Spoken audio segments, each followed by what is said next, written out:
कभी सोचा है कि तारीख के बड़े बड़े राज अक्सर छोटी छोटी बातों में छुपे होते हैं। आज हम बिल्कुल यही करने वाले हैं। हम देखेंगे कि कैसे एक बिल्कुल मामूली सी एक लाइन की मालूमात एक पूरी सल्तनत के बनने और बिगड़ने की कहानी सुना सकती है। तो यही सोच हमारे आज के तज्जिये की बुनियाद है।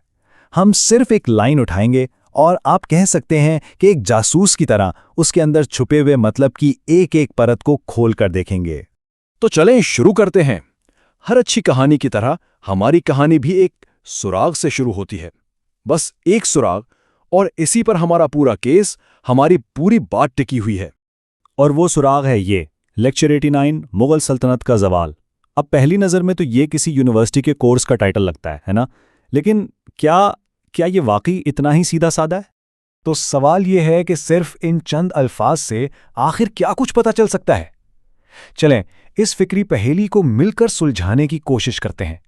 ठीक है, तो सबसे पहले इस टाइटल को हिस्सों में तोड़ते हैं और फिर हर हिस्से के पीछे जो कहानी छुपी है उसे समझने की कोशिश करते हैं। शुरुआत करते हैं पहले हिस्से से, लेक्चर 89। अब बज़ाहिर तो ये सिर्फ एक नंबर है, लेकिन ये सिर्फ एक नंबर नहीं है। आखिर इस 89 के हिस्से में ऐसा क्या खास है भाई? ये हमें क्या बताना चाह रहा है?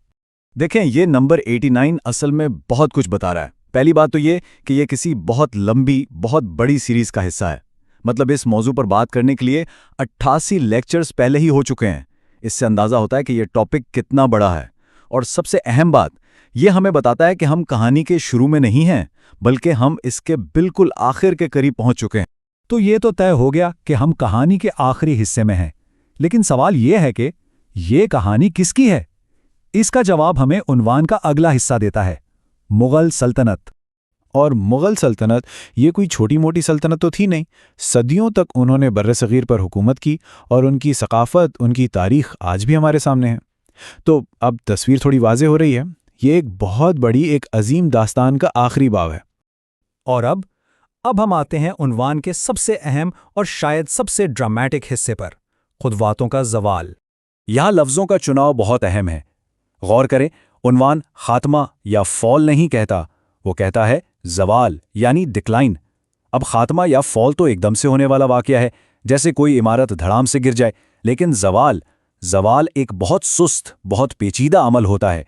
बिल्कुल ऐसे जैसे कोई बहुत बड़ा मजबूत दरख्त आहिस्ता आहिस्ता सालों में मुरझाता है। तो सिर्फ ये एक लफ्ज़ हमें बता रहा है कि ये कहानी किसी एक जंग या एक वाक़ये की नहीं है, बल्कि ये एक बहुत लंबी और पेचीदा तब्दीली की दास्तान है। तो अब हमारे पास सारे सुराग आ चुके हैं। चलें अब इन सब को जोड़ते हैं और देखते हैं कि इनसे मिलकर क्या बड़ी तस्वीर बनती है। बात यह है कि ये सिर्फ एक टाइटल नहीं है।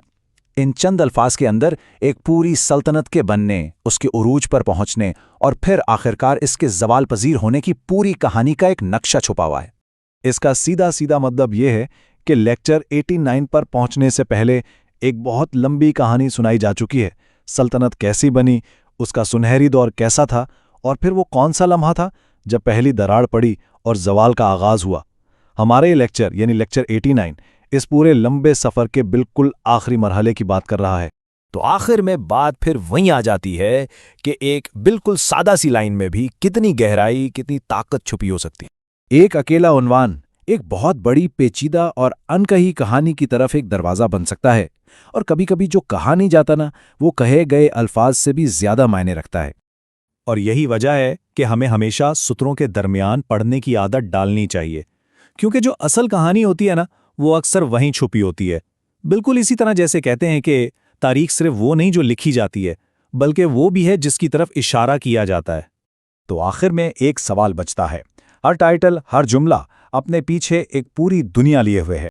ये उन्वान लेक्चर 89, मुगल सल्तनत का ज़वाल, सुनने वालों के जहन में कौन सी कहानियां और कौन से सवालात पैदा करता है, इस पर सोचना वाकई दिलचस्प है।